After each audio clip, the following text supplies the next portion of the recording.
Hello, and welcome to our webinar. My name is Todd Culver, CEO of MARO, the statewide network of mission-driven businesses promoting community access and inclusion. It's also my privilege to serve as chair of the Committee on the Purchase of Goods and Services from Community Rehabilitation Organizations, also known as the CRO Set-Aside Committee. This committee is defined in a Michigan statute created to advance employment opportunity for people with disabilities. The committee's responsibilities involve identifying, reviewing, and recommending approval or disapproval to the State Administrative Board of requests from community rehabilitation organizations to provide goods and services for purchase by the State of Michigan. Our presentation today is contracting with the State of Michigan, and our presenters are Genevieve Hayes and Jared Ambrosier.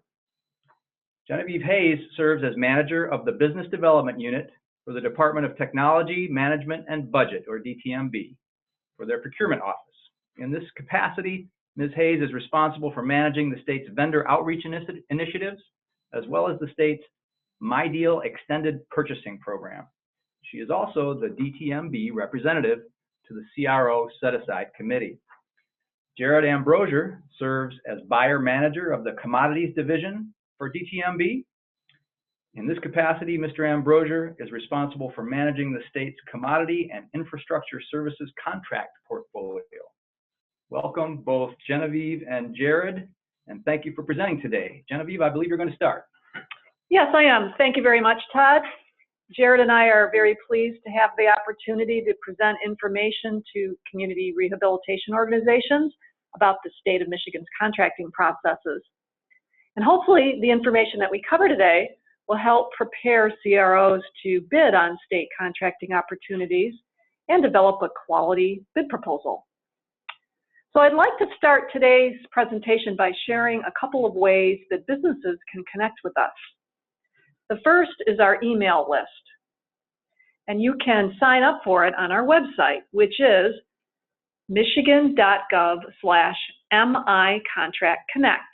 And on that page, you'll sign up for our listserv list, where we publicize information about events, contracting tips, etc. You can also follow us on Twitter.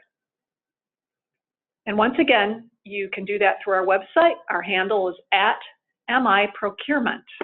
We have almost 900 followers right now. Next slide.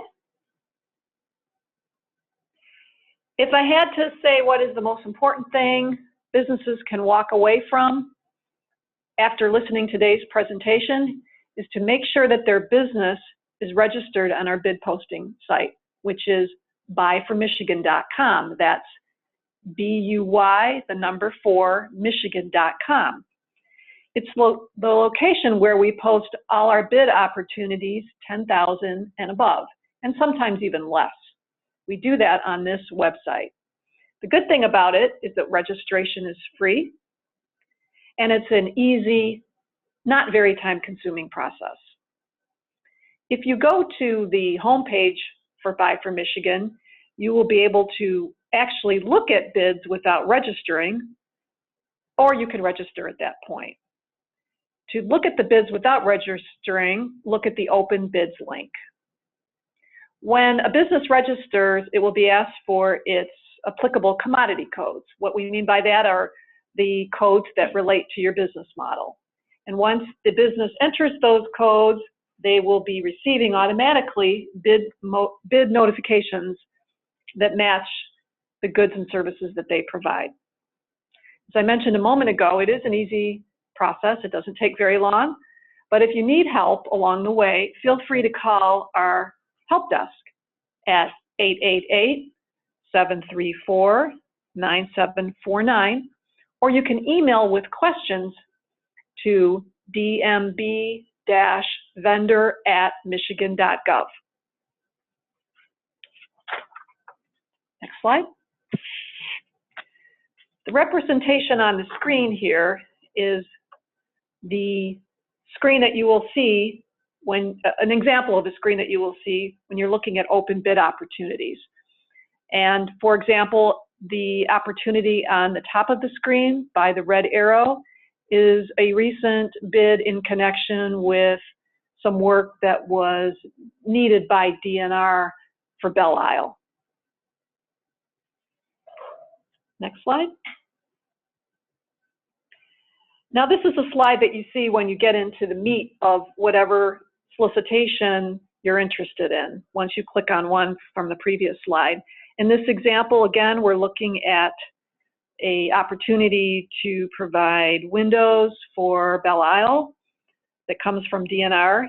So the business would click on the part of the screen that says File Attachments and then pull down any applicable documents that resided there.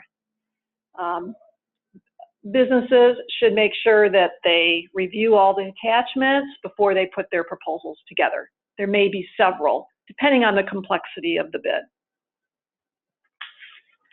Next slide. What we're looking at now is the training page from our MI Contract Connect, My Contract Connect website. And this tab gives some helpful information about the bidding process, and particularly with the technicalities of registering and viewing solicitations. So there's a number of tutorials and quick training guides available for CROs' use to help them through the process if they were having any difficulty. Again, you can do it this way or do it through the help desk or email us, whatever works for you. The next thing we'd like to talk to you about is making sure that you register in our CP and E system. It's a different screen, stands for Contract and Payment Express, and it's where you need to be registered if you do get an award and you want to get paid, which I'm sure you would. So it's necessary to be registered for electronic funds transfer, and you do so through this website. There's an automatic link to it from the other screen. But let me read it out for you in the event you would like to access it separately. It's michigan.gov/CP Express. You don't need to register here just to look at bid opportunities, though, just if you get an award and are positioning yourself to get paid. At this point, we'd like to give you some high-level information about the bidding process, and we're going to delve into some more detail as we go further into the presentation. But we're going to try to impart to you some of the really important things that we have noticed that are essential for bidders to conform to, so that their proposal is submitted within the guidelines of the solicitation and hopefully in a quality manner. One thing that's really important to remember is that certain solicitations have pre-bid meetings, and some are mandatory and you're absolutely required to attend in order to bid. There's no question about it that you will need to be there. Perhaps you need to look at a job site because it's a job walkthrough for a janitorial services contract, something along those lines. We also want to remind you when you go to one of these meetings is to be sure to sign in and prove that you were there, because we will be looking at attendance. And it's essential to sign in under the bidding company's name. So if for some reason a bidding company sent a subcontractor to listen to the information, that subcontractor would need to sign in under the bidding company's name.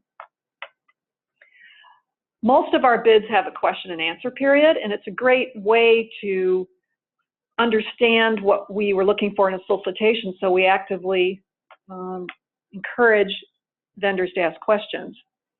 And when you do so, please make sure you do that within the time frame specified in the bid. There will be a start and a finish date for that.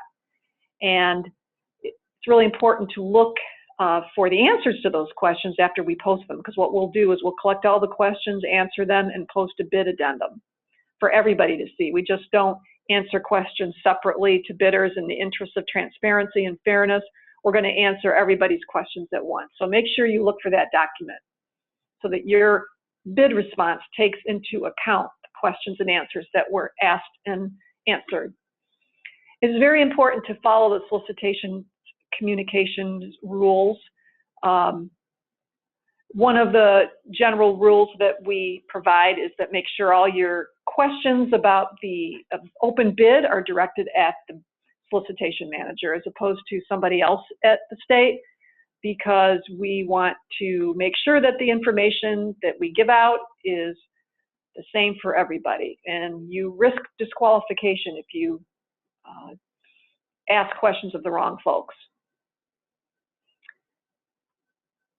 Be sure to complete a bid proposal thoroughly, responding to all bid details, and we're going to talk more about that in a moment. And it's very important to make sure that your response is received on time. Late responses will not even be evaluated unless there are no others. And because responses are given through the Buy for Michigan system, the system has a way to shut down right at the deadline. So if a bidder tries to go in there even a minute past the deadline, it won't accept it, and your response will be considered late, and it won't be reviewed. So that's extremely important to be on time. So we really encourage bidders not to wait to the last minute to submit their responses. Do it well ahead of time so that you don't have any system problems on your end that are going to prohibit you from getting a bid response to us on time, when there have been numerous incidents of bidders not being able to get their responses in on time, and then unfortunately their proposals aren't evaluated.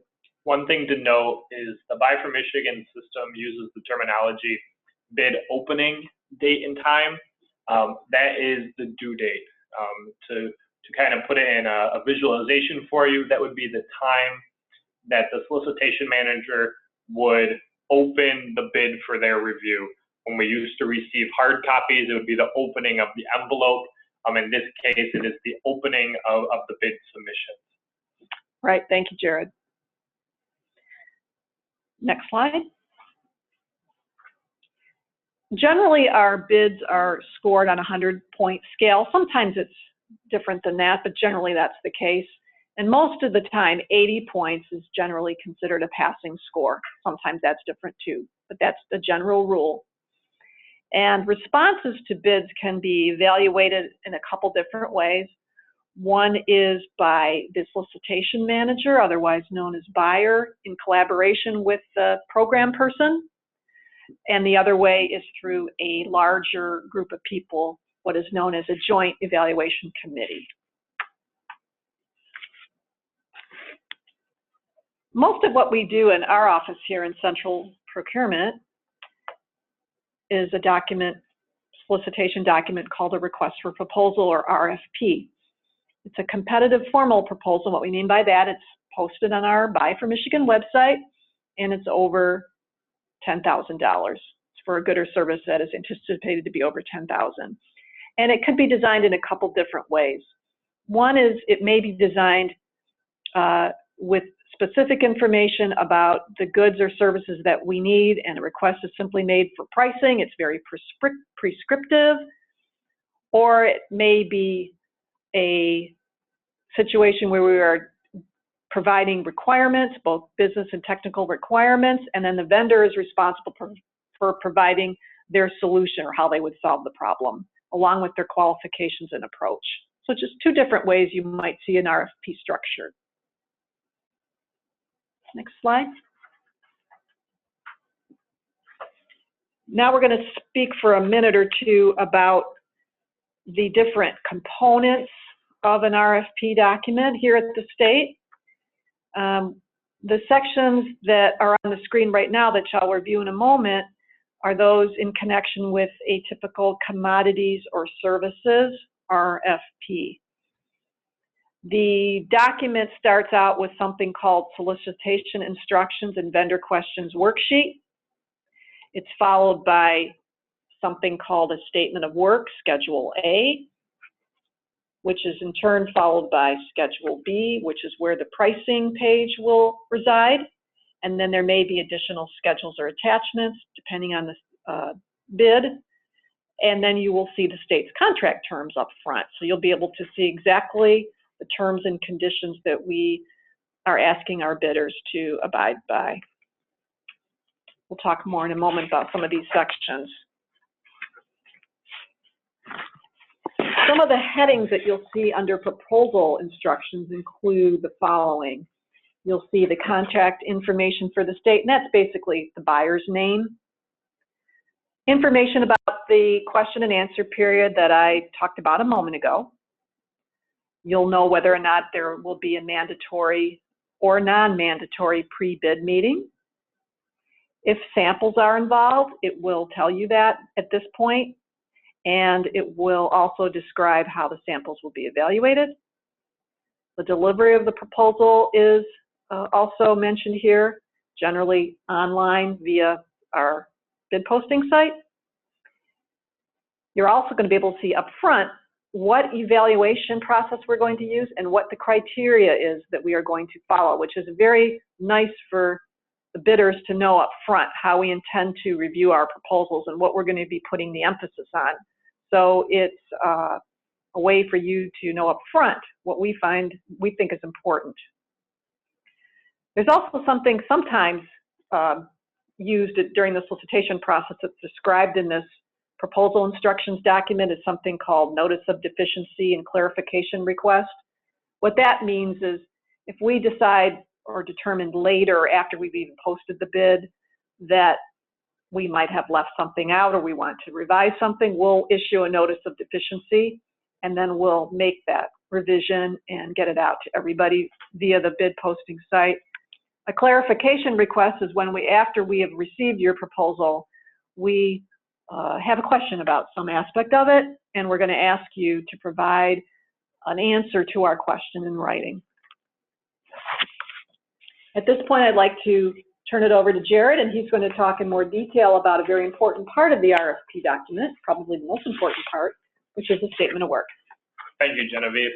The statement of work is found within our Schedule A section of the RFP.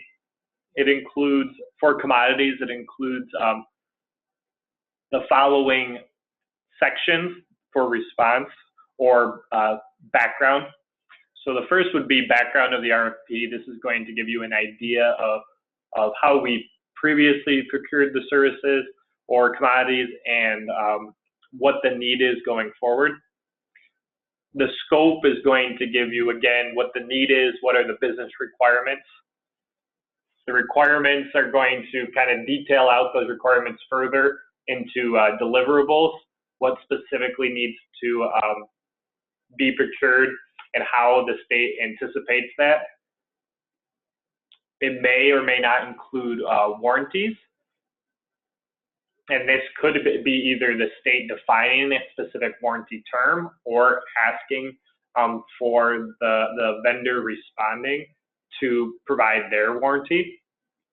It may include recall procedures, again, either prescriptive from the state or requesting the vendor to describe their own procedures. We may ask if the vendor has any specific incentives that they would like to offer. We may have required service levels that would detail out what would be expected of the vendor and what the consequences would be if those expectations were not met. We may have delivery requirements on how a product is to be delivered, how soon it is to be delivered, what needs to accompany the delivery. We may have installation requirements on kind of like a project plan. How are you going to go about installing the project? And then a section for staffing, where we're going to ask for you to provide details about the staff members that you're going to assign to the project, specifically a contract administrator or a key personnel that would manage the overall contract.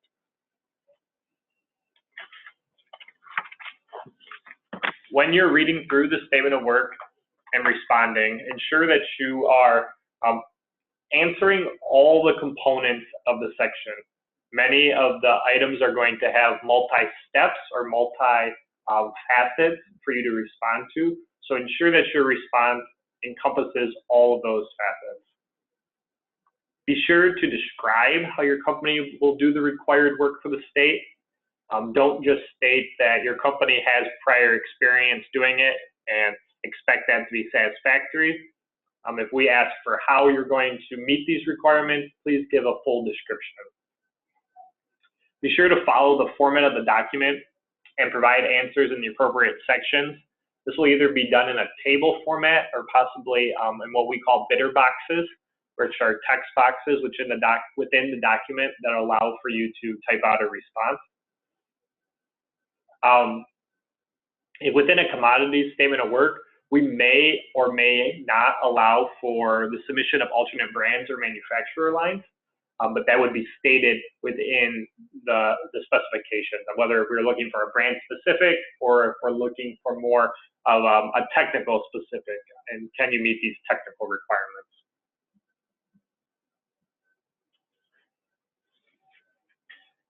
When you're reading through the RFP, we have the vendor questions worksheet.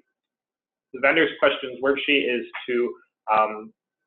your opportunity to provide background for your company to the states. We're going to ask specific questions that will give the solicitation manager the opportunity to review your company's background information. So we're going to be asking for your company contact and specific background information such as address, years in business, and so on. We're going to have a section that is asking specifically about your experience with the state of Michigan. Have you held previous contracts? We're going to ask some questions regarding your gross annual sales. And if your gross annual sales are going to be growing, with the anticipated contract, how would you manage that growth? We're going to ask for specific experiences of same size and scope of the RFP and the upcoming contract. So we're asking here for you to provide previous experience that is relatable to the project that we are bidding. And again, that is a multi-part question. It may ask for time, dollars, a description. Be sure to answer all the components of those experiences. We're going to ask if you have any strategic relationships. An example of this would be if you've partnered with another company to provide a value add component to your business. This is where you would add it there. We're going to ask for your principal place of business. And then at the very bottom, we're going to ask for an agreement to our contract terms. You do have the opportunity to redline our terms and make notes against them, but this would be your place to denote that.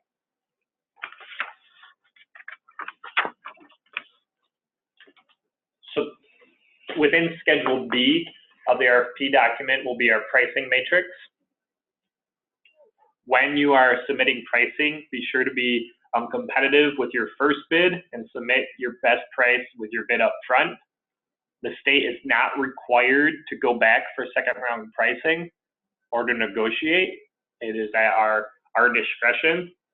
So be sure to submit your best price up front, and that way you will be sure to be a part of the conversation. Be sure to fill out the cost tables completely. Don't leave anything blank. If we're asking for discount terms, be sure to at least acknowledge it either with an NA or with specific terms. If we're asking for a % off, for example, if we're purchasing specific items within your catalog, but you want to give us an additional percentage on other items in your catalog that aren't specific to the contract, again, be sure to respond to it. If you don't want to give us that percentage, you don't have to, but at least provide an NA or a 0. If you're going to provide us a discount for purchasing multi-units or a multi-award, do that up front, offer that as an incentive. We could provide this type of discount if this award is made entirety to us or something along that line. And be sure to submit your pricing in Buy from Michigan and in the provided worksheet.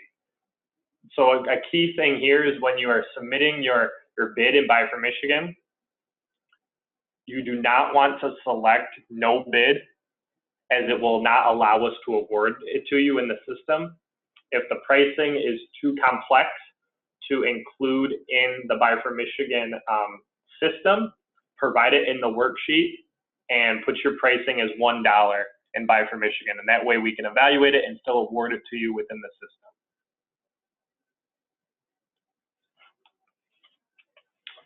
The state uses a standard contract terms template that are revised for each specific RFP that we put out. So when you're taking a look at our standard terms, these will have been revised to match the RFP that it is going with. Some important terms to include, but to take a look at, would be indemnification, the insurance requirements, payment information, cancellation terms, the contract term and the optional renewal years, and limitation of liability.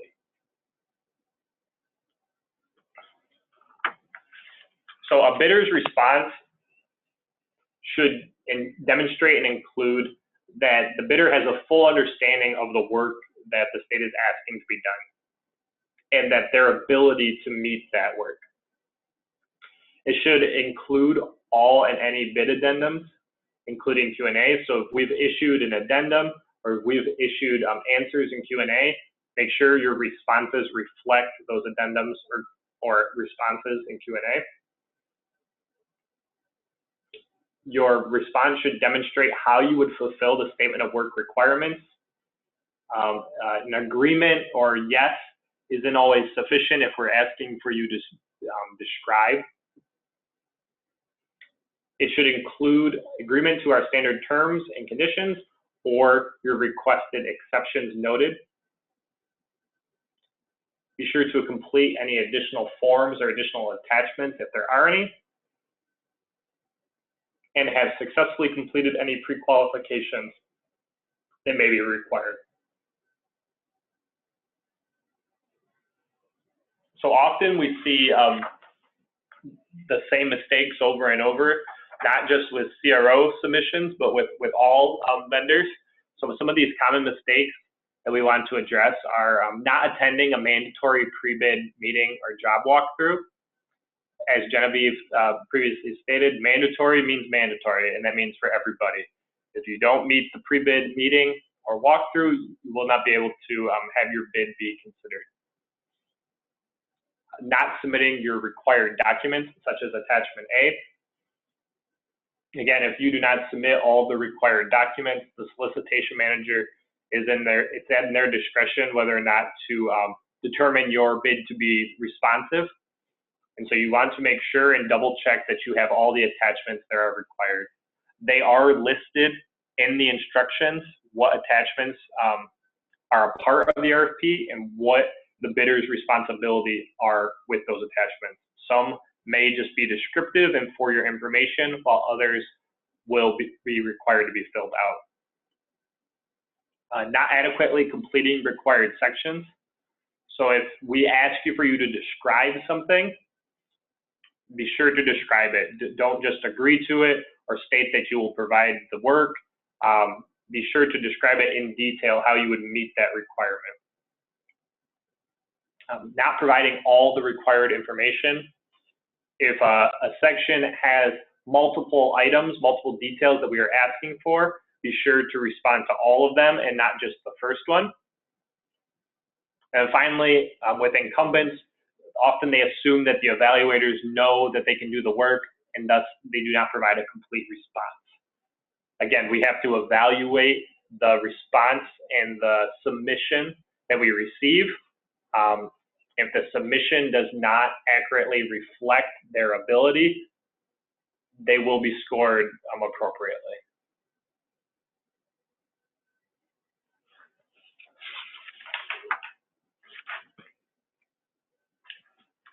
So when we get into the evaluation and negotiation process, the timeline or the order would be the state would evaluate the bids. If necessary, they would reach out to vendors for clarifications. Clarifications are when the state would like some additional details on a bidder's response. And then, if necessary, we would have oral presentations. And then once the state has sufficiently evaluated the bids for the ability to perform the work, then they would enter into negotiations on pricing. Once the negotiations are complete, then they would apply purchasing preferences as necessary. And not every RFP will have all of these phases, but this is kind of a general overview of what phases would be included in the RFP process. So the proposals may be reviewed by the solicitation manager or the buyer and a program manager. So this would be for a fairly simple, a fairly straightforward RFP. If for a more complex or riskier RFP or project, they would use a joint evaluation committee, which would consist of various stakeholders led by the solicitation manager and reviewing it as a team together. And again, that is determined by the complexity and the risk level of the proposal.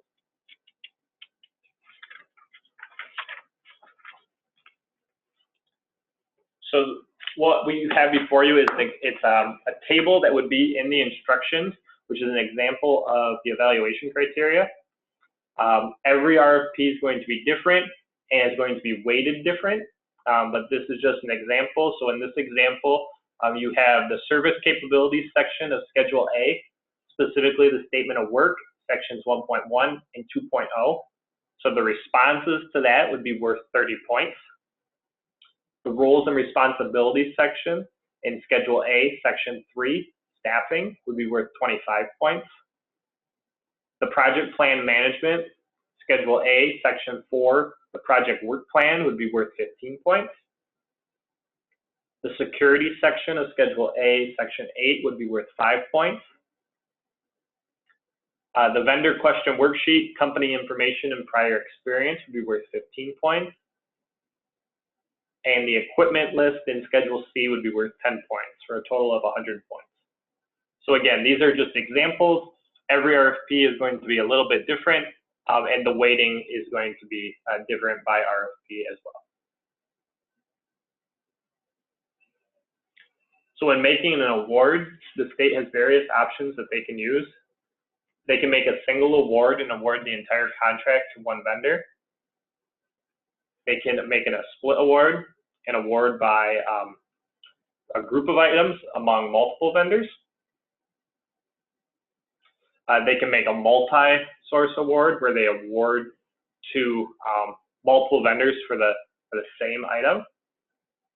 Or they can make a regional or zone award where they take a section of geographic region and make an award that way.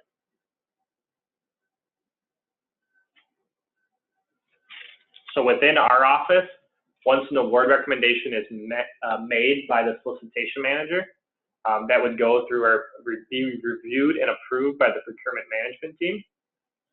And the state administrative board approval is required for all new contracts, $250,000 and above.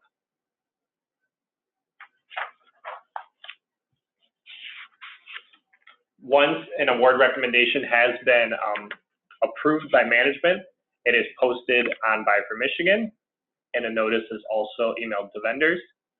It would give the awarded vendor and price, along with information about scheduling a debrief. Thank you, Jared. Speaking of a debrief, we talked for a minute about that subject. We highly encourage vendors to take advantage of debriefs, and a debrief is an opportunity for a bidder, whether successful or unsuccessful, although we do more of them with unsuccessful bidders, to meet with us either in person or over the phone. And what we'll do together is review your bid proposal and where it met or maybe did not meet the bid requirements.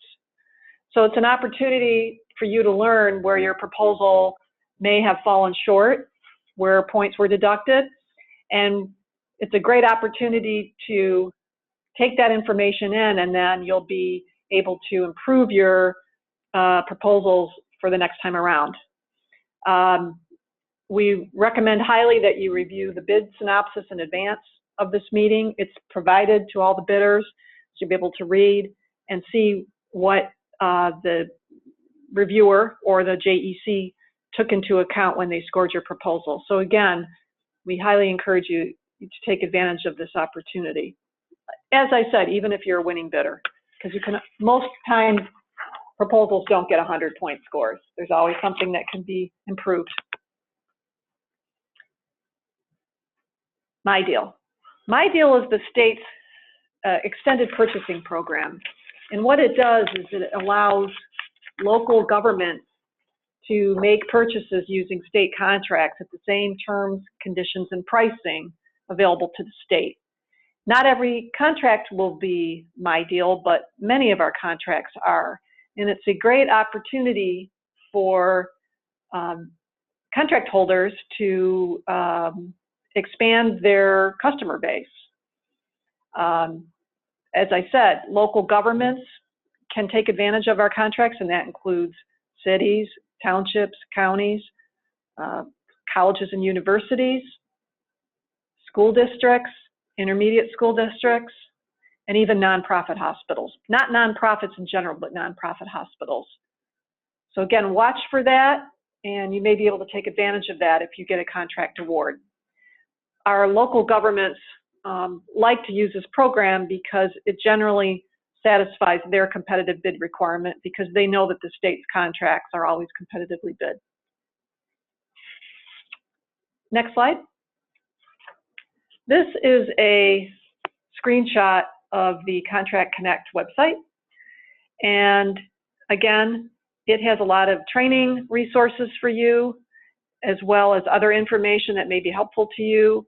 It will give our event schedule if you're interested in coming to future training events. It will give some links to our partner organizations, and will provide information about any pre-qualification programs that we may have. Our CRO meeting agendas and schedules are placed here, among other things. There's links to our bid posting site, all the information you would need to know about the State Administrative Board, et cetera, et cetera. So it's got a wealth of information, and we highly encourage you to take advantage of it. Finally, I'd like to close this presentation by giving you some contact information. I'm Genevieve Hayes again, and there is my phone number on the screen, which is 517-284-7014. My email address is hayesg2@michigan.gov. If you have any questions about the bid process, please feel free to call me. I'd be happy to talk to you, or email me, whatever works better for you. And again, there's our website address, which is michigan.gov/mycontractconnect, all one word. And finally, like I mentioned at the beginning of the presentation, the most important thing you can walk away with, if you haven't done it already, is to make sure that your business is registered in our bid posting system, and that is buy4michigan.com. Thank you very much. Thank you, Genevieve, and thanks to you, Jared, for an excellent presentation with a wealth of information about this process. For those of you who have questions about the Committee on the Purchase of Goods and Services from Community Rehabilitation Organizations, please don't hesitate to contact me as well. Again, I'm Todd Culver, CEO of Morrow. Our phone number is 517-484-5588, and my email address is tculver, C-U-L-V-E-R, @morrow.org. Thanks very much, everybody.